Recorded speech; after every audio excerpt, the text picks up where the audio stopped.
In a quiet corner of the city, in a tiny one-room apartment lit by a single flickering bulb, lived Mama Rose.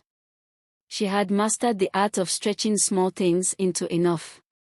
Every morning before sunrise, she was already awake, warming leftover food for her daughter Anna, arranging her small bag of oranges for the day's sales, and whispering silent prayers for strength. Life had humbled her, but she carried its weight with quiet resilience. One Thursday evening, her old mobile phone rang. The number on the screen was unfamiliar. Mama Rose wiped her hands on her wrapper and picked up. A man on the other end spoke hurriedly, mistaking her for someone else, a person he kept trying to reach. She calmly made it clear he had dialed the wrong number. The call ended, nothing unusual, yet it was only the beginning. The calls continued across the week, once, twice, then again. Each time, the same man dialed her by mistake.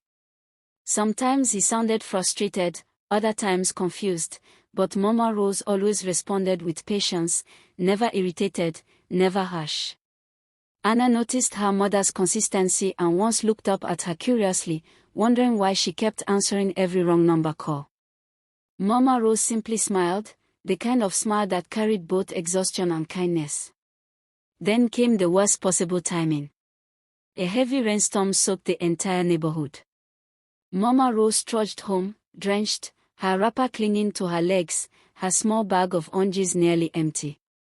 Her phone battery blinked red, she was exhausted, hungry, and weighed down by the day. As she stepped inside, the phone began ringing again. She hesitated, drained, but still answered. Her tired voice softened instinctively, her kindness steady despite her struggles.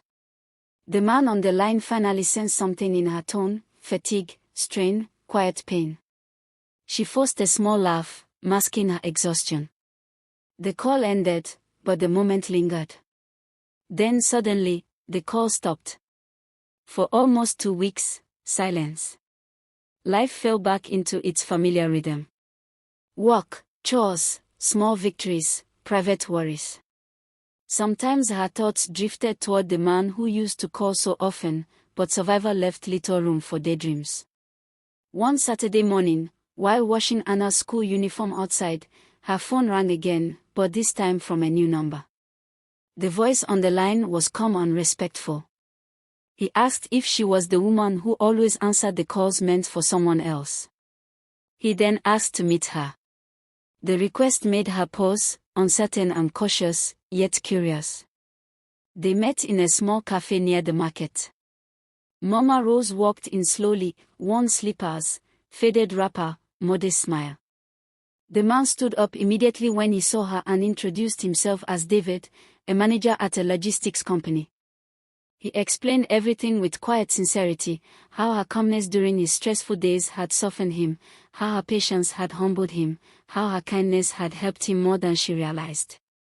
She listened quietly, eyes lowered in bashfulness and confusion. David slid an envelope across the table. Inside was money, enough to expand her business, enough to breathe. Her hands shook as she opened it, overwhelmed by the unexpected blessing. But that wasn't all. David later recommended her as a weekly fruit supplier for his company. Her small roadside hustle became steady, reliable work. Gradually, life changed. Mama Rose and Anna moved into a better apartment.